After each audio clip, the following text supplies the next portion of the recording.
আচ্ছা, আমরা একটা চিত্র এঁকে ফেলেছি না? চিত্রটা এরকম, এটা একটা আয়ত। এখান থেকে এ পর্যন্ত কি এটা একটা আয়ত না? এটা কি আয়ত না? এটা কি আয়ত? আয়ত। তাহলে এখানে কি কি জিনিস আছে? দৈর্ঘ্য আছে, আর কি আছে? তাহলে দৈর্ঘ্য কত আছে বলো তো? দৈর্ঘ্য সমান কত? দৈর্ঘ্য কোনটা? এটা দৈর্ঘ্য, এটা প্রস্থ। দৈর্ঘ্য কত? 7 সেন্টিমিটার। আর প্রস্থ? প্রস্থ সমান হচ্ছে যে 4 সেন্টিমিটার। এখন প্রশ্ন হলো, তাহলে এর ক্ষেত্রফল কত? আয়তটির ক্ষেত্রফল কত? আয়তটির ক্ষেত্রফল কত? তাহলে ক্ষেত্রফলের সূত্র কি জানি? আয়তক্ষেত্রের ক্ষেত্রফলের সূত্র কি জানি? কি জানি? দৈর্ঘ্য দৈর্ঘ্য গুণ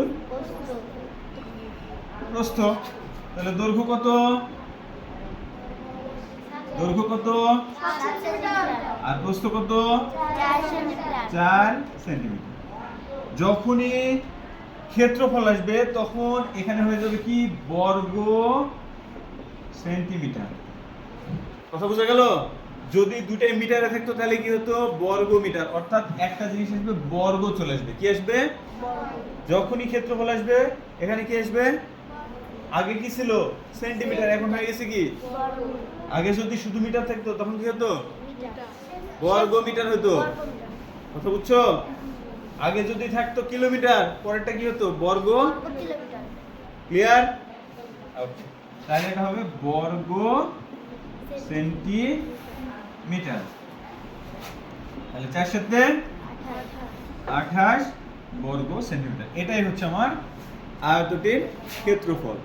আয়তক্ষেত্রের ক্ষেত্রফল কত পেলাম? 28 বর্গ সেন্টিমিটার। বুঝা গেছে? ক্লিয়ার?